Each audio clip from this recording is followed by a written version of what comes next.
अगला प्रश्न है, अभी विनाश के बारे में बहुत सुन रहे हैं, तो ऐसे अंतिम समय पर एविल सोल के अटैक से अपने को बचाने का साधन क्या है? क्वेश्चन என்னன்னா, கடைசி நேரத்தில் ஈவில் சோல்ஸ் நம்மளை அட்டாக் பண்ணும்போது அதிலிருந்து நம்மளை எப்படி காப்பாற்றிக் கொள்வது? बहुत बहुत बाबा के साथ योग पावरफुल चाहिए,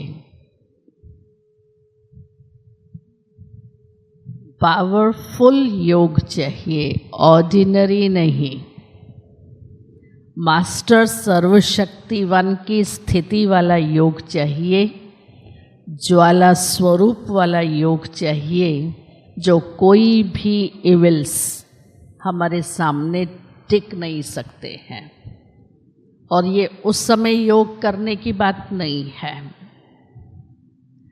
योगी आत्मा, ज्ञानी आत्मा पर एविल सोल अटैक नहीं कर सकती है अगर मेरे अंदर पवित्रता की शक्ति है।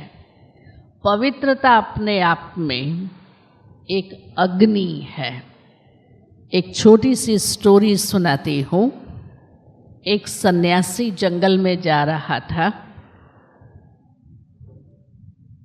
और एक पक्षी उड़ता हुआ उस पर उसने बीट कर दी। सन्यासियों में क्रोध अति होता है, वो ऐसी उसको दृष्टि देता है और वो पक्षी भस्म हो जाता है। वहाँ से वो व्यक्ति शहर में जाता है।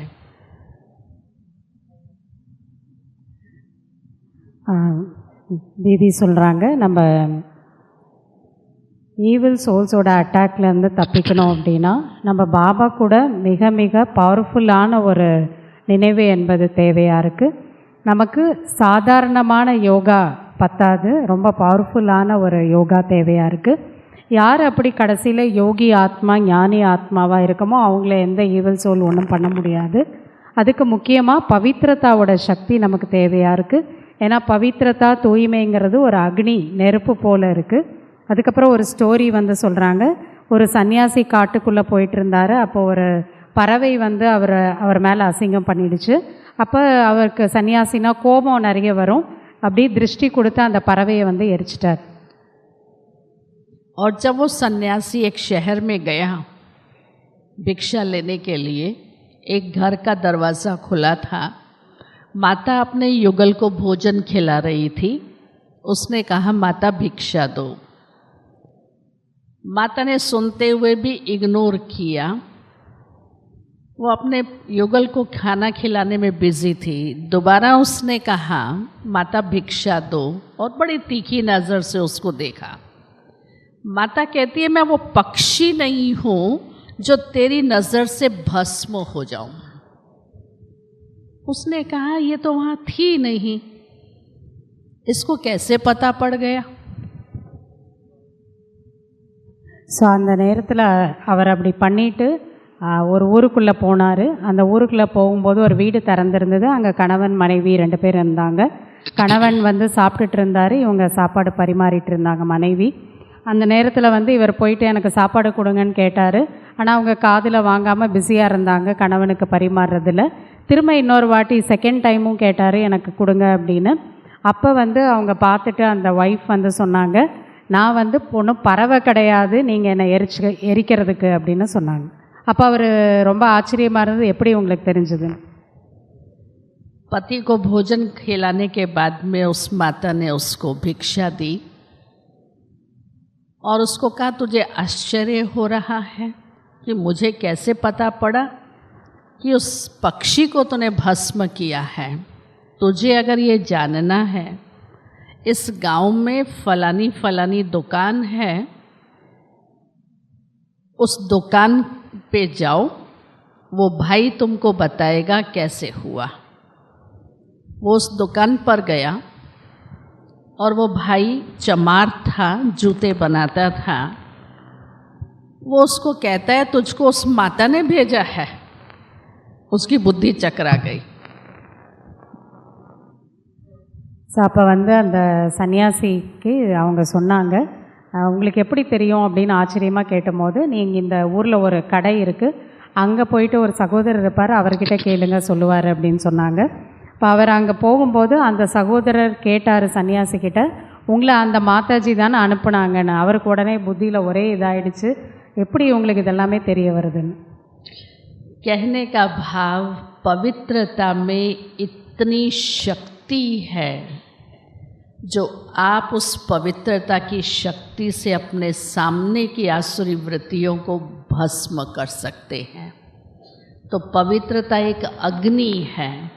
अगर मेरे में पवित्रता की शक्ति है, कोई इविल मेरे सामने नहीं आ सकता। और फिर स्वयं ईश्वर बाप के साथ मेरा योग है, 1000 भुजाओं वाला बाबा है, पवित्रता का कवच पहना हुआ है, तो हम सेफ रहेंगे। ஸோ அப்போ வந்து எப்படி இப்போ இது நடந்தது அப்படின்னா, அவங்களுக்குள்ளே இருக்கக்கூடிய அந்த தூய்மையினுடைய ஒரு சக்தி, தூய்மையான எண்ணங்களினுடைய ஒரு சக்தியினால தான் நம்ம முன்னாடி வரவங்களோட ஒரு கெட்ட உணர்வை கூட நம்மளால் புரிஞ்சுக்க முடியும், அதை மாற்றவும் நம்மளால் முடியும். தூய்மை என்பது அப்படிப்பட்ட அக்னியாக இருக்குது. அதே போல் தான் நம்ம ஈவில் சொல் நம்மக்கிட்ட தூய்மையினுடைய சக்தி இருக்கும்போது அதனால் வரவே முடியாது. நமக்கு வந்து சுயம் ஈஸ்வரோட நமக்கு யோகா இருக்குது. 1000 கைகளை உடைய பாபா நம்ம கூட இருக்கார் அப்படின்னா கண்டிப்பாக நம்ம எந்த விதமான தீய சக்தியும் நம்ம முன்னாடி வர முடியாது. और सो कॉल्ड रामायण स्क्रिप्चर में जब रावण सीता को ले जाता है और अशोक वाटिका में रखता है, क्या रावण में ताकत नहीं थी जब वहाँ से उठा कर के ले आया तो उसको अपने महलों में रख लेवे, उसको टच कर सके? वो रोज़ उसके पास जाता था, तो जब महारानी बनाऊंगा, पटरानी बनाऊंगा, ये करूंगा, वो करूंगा। लेकिन रावण में हिम्मत नहीं थी जो उसको टच कर सके। वो शक्ति थी उसकी पवित्रता और एक व्रता, बुद्धि सिवाय राम के और कहीं नहीं थी। तो हम इविल से, माया के वार से परे रह सकते हैं। ஸோ அதனால தான் ராமாயணத்துலேயும் என்ன சொல்லியிருக்காங்க அப்படின்னா, ராவன் வந்து சீதையை வந்து கடத்திட்டு போனார், அதை அசோக வனத்தில் கொண்டு போய் அவரை சிறை வைத்திருந்தார் அப்படின்னு தான் நம்ம படிக்கிறோம். ஏன் அவர் தன்னுடைய மாளிகைக்கு தூக்கிட்டு போயிருக்கக்கூடாது, அங்கே போய் அவங்கள வந்து அவர் டச் பண்ணியிருக்கக்கூடாது? ஆனால் அவரால் அப்படி பண்ண முடியல. சீதை வந்து அந்தளவுக்கு சீதைக்கிட்ட டெய்லி போய் பேசினார், நீ வந்து என்னை திருமணம் செஞ்சுக்கோ, அப்போ நான் உன்னை பட்ராணி என்னோடய ராணியாக ஆக்கிக்குவேன் அப்படின்லாம் சொன்னாரே தவிர, அவருக்கு வந்து அவர்களை டச் பண்ணுறதுக்கான ஒரு சக்தி வந்து இல்லை.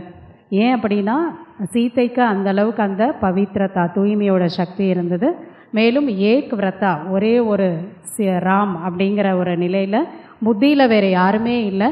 ஸோ அந்த ஒரு சக்தியானது அவர்களை வந்து காப்பாற்றுச்சு. அதே போல் தான் நமக்கு எந்த ஒரு ஈவில்ஸோடு இல்லை மாயா எதுவாக இருந்தாலும் சரி, இந்த சக்தியானது நம்மளை காப்பாற்றும். अभी है सेवा की बात। सेंटर पे सब मिलके यज्ञ सेवा करते हैं दीदी, लेकिन उसमें संस्कारों का बहुत टकराव होता है। करनी चाहिए या छोड़ देवे? சேவையோ கொஸ்டின் என்னென்னா, சென்டர் யஜ்யம் இதிலெல்லாம் நிறைய சேவைகள் வந்து செய்ய வேண்டியதாக இருக்குது.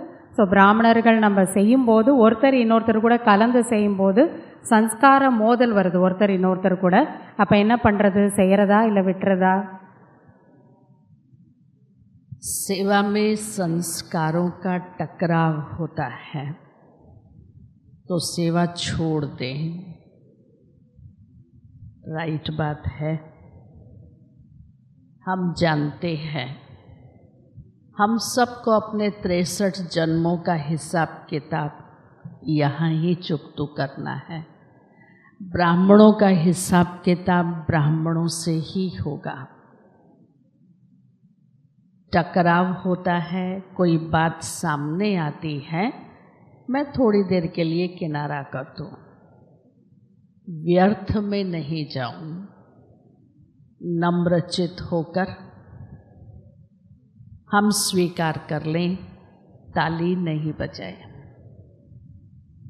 जहाँ ताली बजेगी वहाँ टकराव होगा। बाबा सदा कहते, एक ने कही दूसरे ने मानी, नानक कहे दोनों ब्रह्म ज्ञानी। ஸோ என்ன சொல்கிறாங்க அப்படின்னா, சேவையில் வந்து சம்ஸ்காரம் மோதல் அப்படிங்கிறது வரதான் செய்யுது.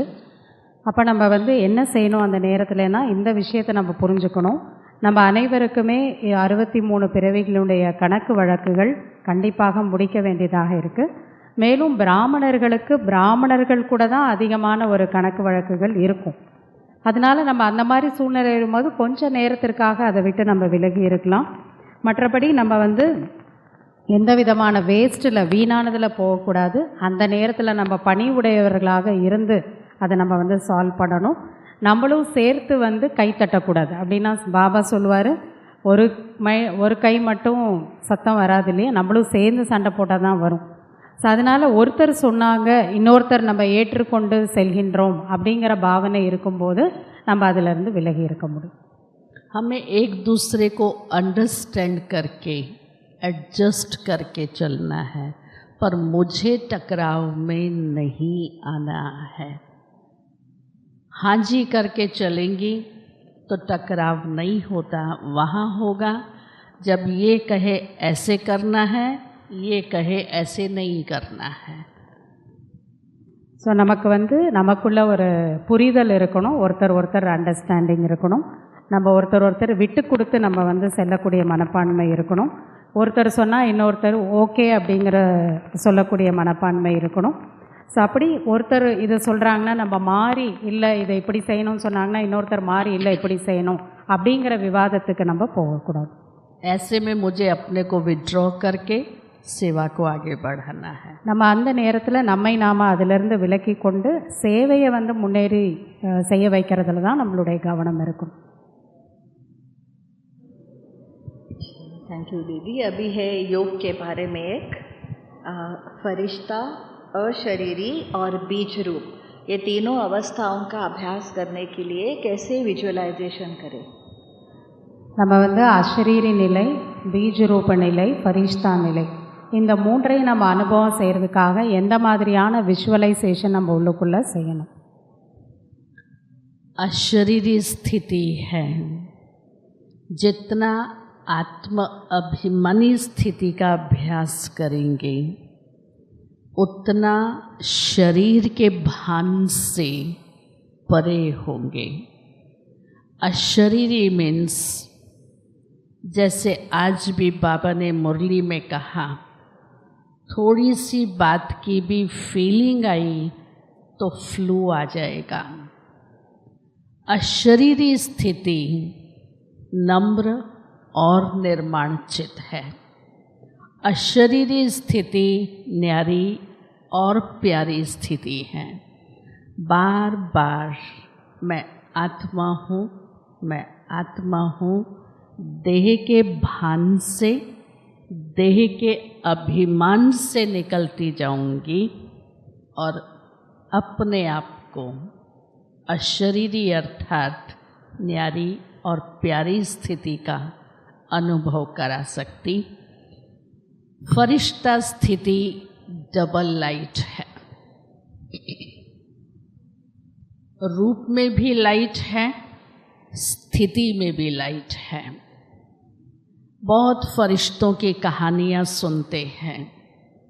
खुद को डबल लाइट विजुलाइज करें, अपने आप को सामने रख सकते हैं, विजुलाइज कर सकते हैं कि मेरा ये शरीर लाइट का है और इसमें मैं आत्मा बिंदु विराजमान हूँ। लाइट का ये कार्ब है और इसमें लाइट की पॉइंट ऑफ लाइट आत्मा है। फरिश्ते चलते फिरते हल्केपन की महसूसता कराते हैं। वो सब कुछ करते हुए भी न्यारी स्थिति में है। उनका किसी से लगाव, झुकाव, मोह, ममता नहीं है। धरती पर पांव नहीं रहते हैं। उनकी स्थिति सदा उड़ती कला वाली है। विकार उसको टच नहीं कर सकते हैं। और बिंदु स्थिति हमारी संपन्न संपूर्ण स्थिति है, जो ज्ञान में संपूर्ण, गुणों में संपूर्ण, शक्तियों में संपूर्ण और संपन्न है। जैसे बीज में सारे झाड़ की नॉलेज समाई हुई है, ऐसे बिंदु स्थिति में ज्ञान, गुण, शक्तियाँ सब कुछ समाया हुआ है।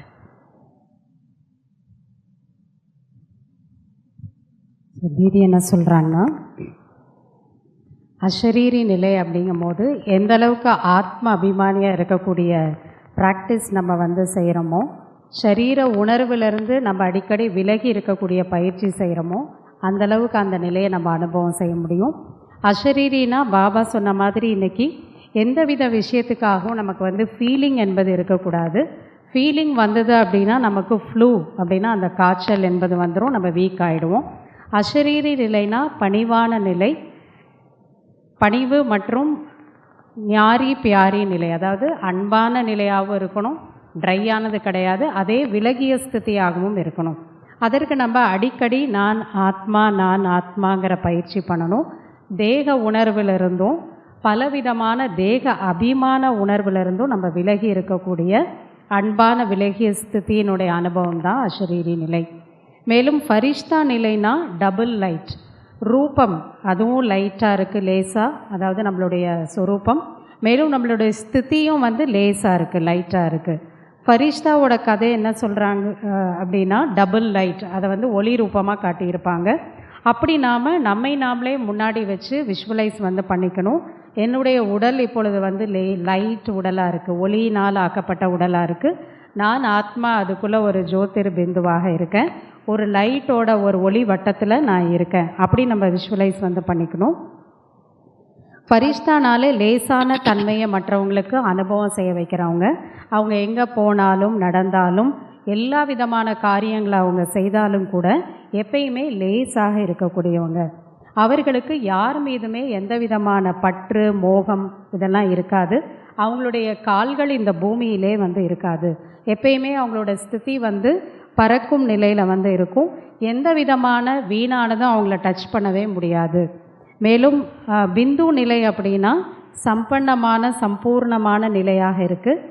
பிந்து நிலைனா ஞானம், குணம், சக்திகள் அனைத்துலேயுமே நிரம்பி இருக்கக்கூடியதாக ஃபுல்லாக இருக்கக்கூடியவங்க. எப்படி ஒரு விதையில் வந்து எல்லா விதமான மரத்தினுடைய சாரம் ஞானம் இருக்கோ, அதே போல் பிந்து நிலையில் ஞானமும் இருக்கும், குணமும் இருக்கும், அனைத்து சக்திகளும் நிரம்பி இருக்கும். वो हर बात में फुल होगा, नॉलेजफुल, पावरफुल, सक्सेसफुल, मास्टर ज्ञान का सागर, मास्टर पवित्रता का सागर, सुख का सागर, शांति का सागर, मास्टर सर्वशक्तिमान, सबके में संपन्नता और संपूर्णता की वो स्थिति है. பிந்து நிலைங்கிறது அது போல் என்னென்னலாம் ஆத்மாவோட குணங்கள் இருக்கோ, ஞானத்தின் கடல், எல்லா குணங்களின் கடல், சக்தியினுடைய கடல் அப்படின்னு சொல்லப்படுதோ மாஸ்டர் எல்லாத்துலேயுமே. இப்போ அது எல்லாமே சம்பூர்ண முழுமையாக நிறைந்திருக்கிறது, அதனுடைய முழுமையான நிலையில் இருக்கிறது. இதுதான் வந்து பிந்து ரூபத்தோட ஸ்டேஜ்.